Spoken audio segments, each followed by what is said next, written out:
So I'm standing in Männedorf on the coast of Lake Zurich. I actually see a ferry just leaving the pier here in Männedorf, heading to Zurich proper. Inside this building, right behind me, is Kuhn Orgelbau. This is organ building company, restoration, maintenance, and inside they're building a new organ for the Royal Academy of Music in London.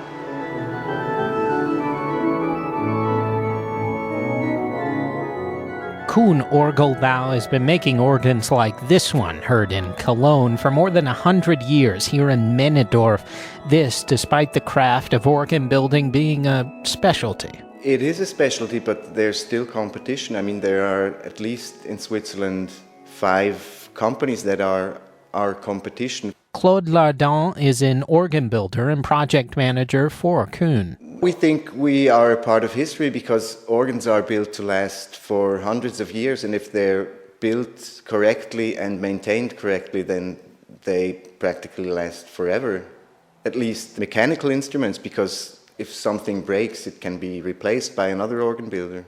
Lardon says in Switzerland you need a 4-year apprenticeship to become an organ builder, though business is not booming like it once was.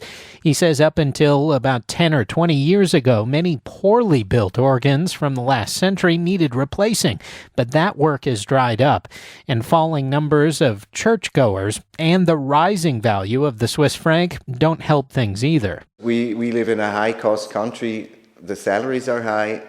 And also because of the situation with the euro and the Swiss franc, it's very hard to compete with organ builders from Germany or the United States. Ja, hier geht alles los. Holzlager.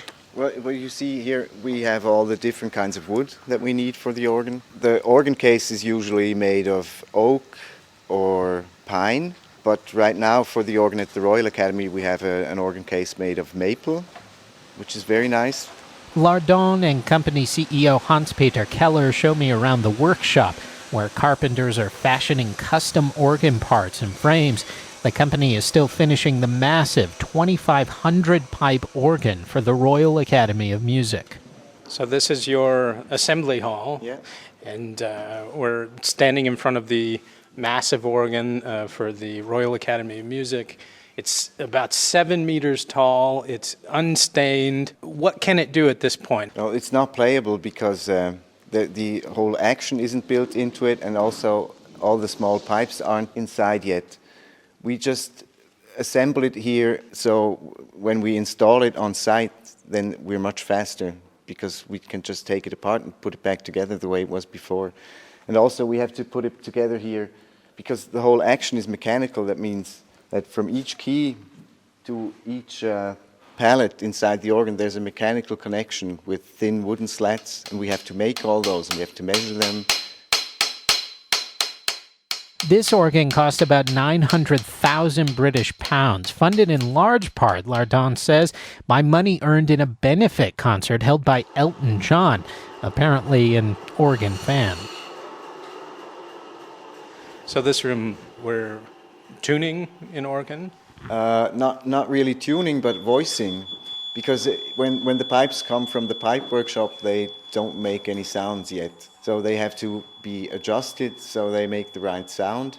This is only preliminary, because all the work he's doing, he's just making the pipes work, but the real work is done inside the organ itself, on site.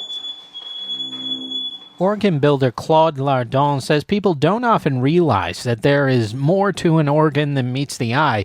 You might only see 50 pipes on the outside, but there are hundreds or thousands more inside. It's a craft, an art form.